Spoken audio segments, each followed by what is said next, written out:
વાતાવરણમાં બદલાવ, જ્યારે કોઈ બી વાતાવરણમાં બદલાવ એટલે કે અચાનક ધારો કે ઠંડીનું વાતાવરણ ચાલતું હોય અને અચાનક ઠંડીમાંથી એકદમ ગરમીમાં આપણે પ્રવેશીએ, કાં તો પછી ગરમીનું વાતાવરણ ચાલતું હોય અને ગરમીમાંથી અચાનક ચોમાસાનું વાતાવરણ આવે, ચોમાસાનું વાતાવરણ હોય ગરમી અને અચાનક કઈ ભેજવાળું વાતાવરણ, વરસાદ, એટલે વાતાવરણમાં બદલાવ, જે વાતાવરણમાં આપણે રહેતા હોય અને અચાનક કોઈ બદલાવ આવી જાય ત્યારે આપણા શરીર એ વાતાવરણમાં રોગચાળો વધારે વિકરે છે, પ્રસરે છે એવું કહીએ તો.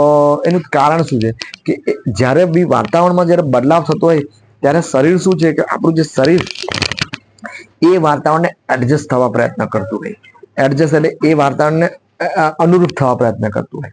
તો એ ટાઈમમાં થોડો વાતાવરણને એડજસ્ટ થતા થોડો ટાઈમ લાગતો હોય, 10-15 દિવસ લાગી જતા હોય છે, બરાબર. પછી બીજું શું છે કે જ્યારે આ વાતાવરણમાં બદલાવ થાય ને ત્યારે અમુક વાયરસ અને બેક્ટેરિયાની જે સંખ્યા હોય એ આપોઆપ વધી જતી હોય છે, અથવા એ લોકો એકદમ સ્ટ્રોંગ બની જતા હોય. તો એટલે કે એ વાતાવરણમાં બદલાવ એટલે એ રોગ એમાં આપણે શું શરદી, ખાંસી, તાવ, માથું, દુખાવો, અમુક ઝાડા ઉલટી એ બધું વધારે થવાનો ચાન્સીસ છે. તો આપણે શું કરવું જોઈએ કે જે ટાઈમમાં વાતાવરણમાં બદલાવ થતો હોય અથવા આપણી ઘણી વખત આપણી રહેણી કહેણી એવી હોય કે જે આપણે અચાનક ધારો કે આપણે રોજ શાક રોટલી દાળ ભાત ખાતા હોય અને અચાનક આપણે કોઈ પાર્ટીમાં જઈને વધારે પડતું કોઈ એવું ભારે ખોરાક ખાધો, કદાચ અમુક રાખેલું ખોરાક ખાધો, એટલે આ બદલાવ, આ બી એક જાતનો બદલાવ છે. કદાચ કોઈ ફરવા ગયા હોય, કોઈ બહારનું હોટલનું ખાધું, કઈ ઠંડુ પીધું, વધારે પડતું અમુક આઈસ્ક્રીમ ખાધી કે એવું એવું કોઈ કોલ્ડ ડ્રિંક્સ પીધા, એટલે એક જાતનો બદલાવ. એટલે શરીર શું છે કે તમારી જે રોજિંદી તમે જે લાઈફ જીવતા હોય એ પ્રમાણે ટેવાયેલું હોય અને વાતાવરણમાં બી એ રીતનું હોય છે અને આપણે જે લાઈફ જીવતા એ પ્રમાણે, એટલે અચાનક કોઈ બદલાવ આવે ને તો તમારામાં બીમાર પડવાના ચાન્સીસ વધી જાય છે કહેવાનો. હવે જો તમારે બચવું હોય તો તમે શું કરવું જોઈએ, તો એક તો ધારો કે તમે કોઈ પાર્ટીમાં ગયા હોય અને જે તમારો લાઈફ જીવતા હોય એ પ્રમાણે જો વધારે સારું બન્યું હોય કે કદાચ ટેસ્ટી બન્યું હોય કે તીખું તળું, તો તમે શું ભૂખ ના મારીએ વધારે ખાઈ લો, વધારે ના ખવાય. જે એની મર્યાદા હોય છે, જે આપણને લાગે કે એટલું જ ખવાય. પછી આપણે કોઈ બહાર ગયા, બહાર કોઈ પ્રવાસમાં ગયા, કોઈ અમુકે ગયા, તો એ ટાઈમમાં બી આપણે શું છે કે અમુક ગરમી હોય ના વાતાવરણમાં આપણે વધારે પડતું કોલ્ડ ડ્રિંક્સ પીધું કે ઠંડુ પીધું તો બી આપણને ઝાડા ઉલટી આવે. એટલે જે પ્રમાણે આપણે યાદ કરવું છે કે આપણે રોજિંદી લાઈફ કેવી રીતે જીવીએ છીએ, જેવું પાણી પીતા હોય, જેટલા તાપમાનનું પાણી પીતા એ જ પીવા પ્રયત્ન કરો. અચાનક બદલાવ ના લાવવો જોઈએ. અચાનક બદલાવ લાવશો તો તમને પ્રોબ્લેમ થવાના. હવે આપણે વાતાવરણની વાત પર આવી ગઈ મૂળ. તો વાતાવરણના બદલાવમાં આપણે શું કરી શકીએ બચવું હોય તો કે એનામાં બચવું હોય તો એક તો શરીર એ પ્રમાણે બદલાવ ઈચ્છતું હોય છે અને એ બદલાવને એડજસ્ટ થવા પ્રયત્ન કરતું હોય છે. કેમ કે અને વાતાવરણમાં બધા આવા વધારે વાયરસ ને બેક્ટેરિયા ને જે હાનિકારક જે તત્વો છે એ વધી ગયા હોય છે. તો એ ટાઈમમાં આપણે આપણા શરીરને બચવું હોય તો શું કરવું જોઈએ? એક તો પહેલા તો થોડું પ્રવાહી વધારે પીવું જોઈએ. હવે એ શરૂઆતના 10-15 દિવસ થોડા ફ્રૂટ્સનો અમુક મારો રાખવો જોઈએ. અમુક લીલા ખટ્ટા મીઠા ફળ કે જેમાં અમુક તત્વો આપણને સારા મળે. અને મેન તો આપણું પાચન તંત્ર. આપણા પાચન તંત્રમાં આપણે શું કરી શકીએ કે જેટલો બને એટલો રેસ્ટ આપી શકીએ. તો રેસ્ટ, કેમ કે આપણું જે શરીરના જે દરેક કોષો એમની જે બધા જ આપણી એમની જે જે વધારે એમની જે તાકાત અને એ બિચારા ટેવાયેલા જ રહે છે. જે આપણે ખોરાકનું પાચન કરવામાં જ એમની બધો પૂરો ટાઈમ જતો રહે છે. હવે આમ તો આપણે એક વખત જમીએ તો એને પચાવવામાં જ 8-9 કલાક જતા હોય. ફરી પાછા આપણે વચ્ચે કંઈક ને કંઈક ખાઈએ તો એટલે એ લોકો કાર્યરત જ રહેતા હોય છે. તો બહારથી કોઈ આવા કોઈ વધારે પડતા હુમલા, ખરાબ વિષાણુઓ, ખરાબ બેક્ટેરિયા, વાયરસ જયારે શરીરમાં પ્રવેશે તો એ એમનો સામનો નથી કરી શકતા. કેમ કે સામનો કરી શકતા માટે આપણે આપણું પાચન એમને શાંત રાખીશું, એમને શું કે રેસ્ટમાં રહેશે, એ લોકો આરામદાયક સ્થિતિમાં હશે તો એમનો સામનો કરી શકે ને. તો પહેલું તો શું આપણે પાચન તંત્રને રેસ્ટ કેવી રીતે આપી શકીએ? તો કે હળવો ખોરાક લઈએ એ ટાઈમમાં, એક ટાઈમ ઉપવાસ કરીએ, કાં તો ફળ આહાર કરીએ, કાં તો પછી પેટને થોડું ખાલી રાખતા શીખીએ. જેમ કે ખાલી રાખવું કઈ રીતે? તમે એક ટાઈમ ખાઓ એટલે તમે ધારો કે સાંજે 6 વાગે ખાધું હોય, પછી આખો દિવસ જેટલું બને એટલું ખાલી રાખો. ખાલી રાખો એટલે પચી ગયું તમારું, ખોરાકને પાચન કરતા 6-7 કલાક થાય.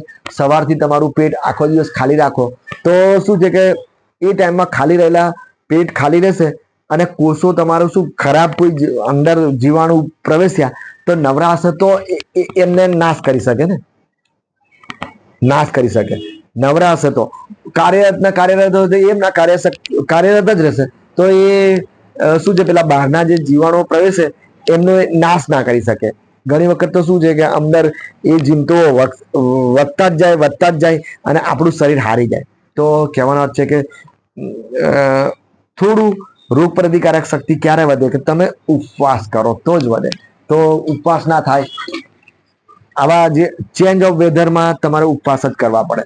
અને ઉપવાસ કઈ રીતના કે ઉપવાસ કરો તો કઈ વારે ઘડીએ ગમે તે નાખ કરો પેટમાં તો એ પેટ ખાલી કઈ રીતે રહ્યું, એ તો ફરી પાછું નાખો તો એને પચાવવામાં જાય, ફરી બીજું કઈ નાખો, ફરાળ નાખો, પડીકાઓ નાખો, આ નાખો. એટલે કહેવાનો છે કે એક વખત જમ્યા પછી કમસે કમ એને ટાઈમ આપો, પેટના જે બધા કોષોને ખાલી રાખો અને નવરું પડશે બધા કોષો તો જ એ તમારા અંદર કોઈ હાનિકારક તત્વો એની સામનો કરશે, કોઈ એને મારશે અને કોઈ વિષાણુ અંદર પહેરશે એને મારશે, અથવા પછી તમારા શરીરમાં કોઈ કહેવાય છે કે જો સલંગ તમે ઉપવાસ ચાલુ રાખો ને 15-20 દિવસ એક ટાઈમ આવી રીતે પેટ ખાલી રાખો ને તો શરીરના જે કોષો અમુક શક્તિ ક્યાંથી લે તો કે આપણી જમા ચરબી છે એમાંથી લે, અથવા પછી અંદર જો કોઈ ખરાબ તત્વો હોય, કોઈ ગાંઠ બનતી હોય કે કેન્સરની ગાંઠ હોય, કોઈ ખરાબ ચરબીની ગાંઠ બનતી હોય, એમાંથી એ કોષો તાકાત શરીરની એની તાકાત લેવા એમાંથી જ ખાઈ જાય અને એ જ કોષને પૂરા કરી નાખે. એટલે તમારું શરીર જે આવા ખરાબ તત્વોને નાશ ક્યારે કરે કે તમે ઉપવાસ કરો. એટલે કહેવાનો અર્થ છે કે જે બદલાવ આવે છે વાતાવરણમાં એ ટાઈમમાં તમારે તમારા પાચન તંત્રને રેસ્ટ આપવો જરૂરી છે.